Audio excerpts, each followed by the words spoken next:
Welcome to part 2 of my tutorial on how to create a houndstooth pattern. Now basically we left off in the last video where all the squares were cut diagonally with the tape. And you're also going to measure the distance between the corner of the actual square, top corner, down. And I guess if I can figure this out, I can put an arrow. Oh, can't put an arrow there.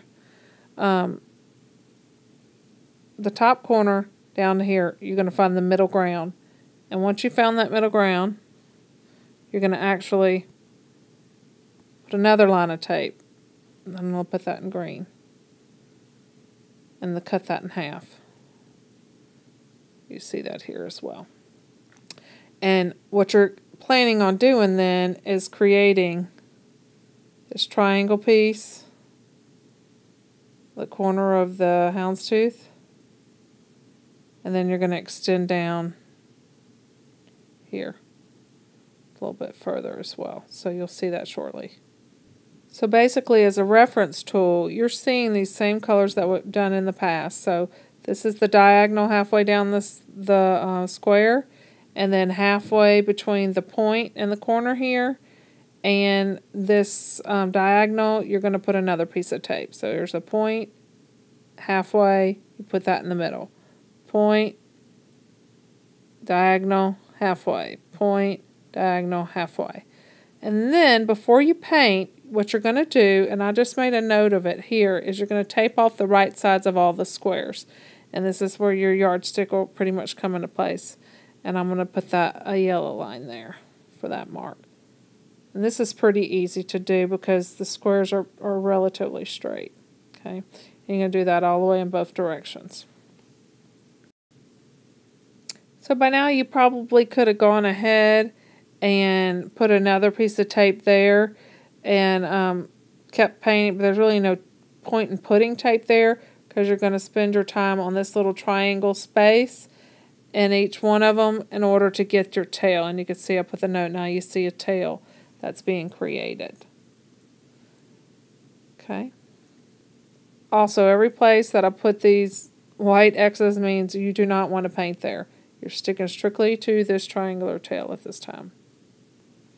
So at this point there was a lot of tape, so after it dried I removed a lot of tape. You can also see I have a little bit of paint that's been removed, which is fine because when I come back over and do some touch-up, I'm going to cover that up again. So the first piece of tape that I took was to connect the top corner of the triangle, so right here, the top corner, to the bottom edge of the triangle that I just painted. And you will start seeing paint lines. So I laid my tape diagonally from the top corner of the little triangle tail I just put on to the line up to the bottom or the hypotenuse of this triangle. I lined that up there and just kept going. And you can see it here. This was the triangle I just painted.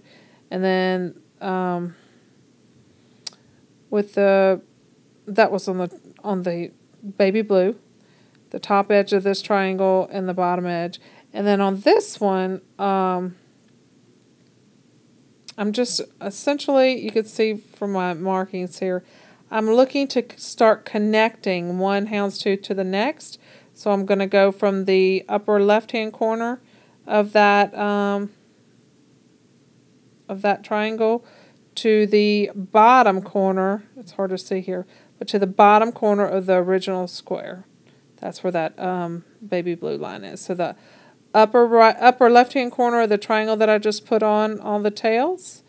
And then tape's going to be connected to the bottom right-hand corner of all the original squares. And then you'll see that in the next demonstration, I'm going to start taping off here again. And as I just pointed out, we already connected these. And then on the right side of every original square is where we're going to start taping off. And you'll see that here, right side of every original square. So the idea now is that we're going to color in with the black paint and connect this square over to the corner of this one. not overlapping yet. Okay, so this is going to be the outside portion of that. And we're going to do that not here, not there, but here as well. And then this is a portion which you really can't see. And it looks like I'll have to do a third tutorial, so see you shortly.